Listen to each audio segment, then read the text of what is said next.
afin que l'épreuve de votre foi, plus précieuse que l'or périssable, qui cependant a été éprouvée par le feu, ait pour résultat la louange, la gloire et l'honneur, lorsque Jésus-Christ apparaîtra, 1 Pierre 1,7. C'est la 7e et dernière expérience spirituelle.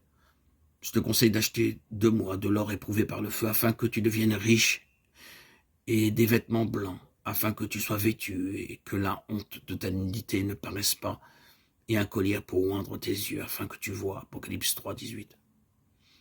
C'est l'image d'une foi forte et vivante. L'or doit être purifié 7 fois. Dieu déclare que si nous désirons une telle foi pure, nous devons traverser beaucoup de feux d'affinage. En ces derniers jours, nous avons besoin d'une foi forte. Puis, il dit plus loin d'acheter de lui un collier, et un collier pour oindre tes yeux, afin que tu vois. Il y a beaucoup de choses que nous ne comprenons pas dans la parole de Dieu. Alors, allons à lui, et il nous donnera un collier spirituel, et nous commencerons à comprendre ces choses. Comme le dit le psalmiste, « Ouvre mes yeux pour que je contemple les merveilles de ta loi » Psaume 119, 18.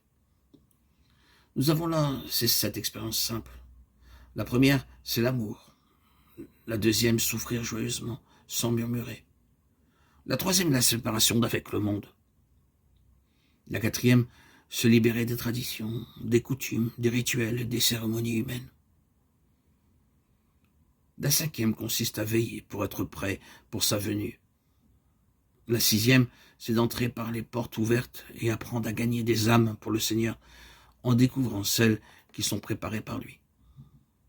La 7e consiste à avoir une forte foi vivante et active, une vie de foi utilisant un collier spirituel afin de comprendre ces mystères célestes. Par ces simples choses, nous sommes qualifiés pour notre part à l'héritage spirituel céleste et glorieux dans le Seigneur Jésus-Christ. Je mettrai mon esprit en vous et je ferai que vous suiviez mes ordonnances et que vous observiez et pratiquiez mes lois. Vous habiterez le pays que j'ai donné à vos pères, vous serez mon peuple et je serai votre Dieu. Ézéchiel 36, 27, 28. Si quelqu'un est en Christ, il est une nouvelle créature.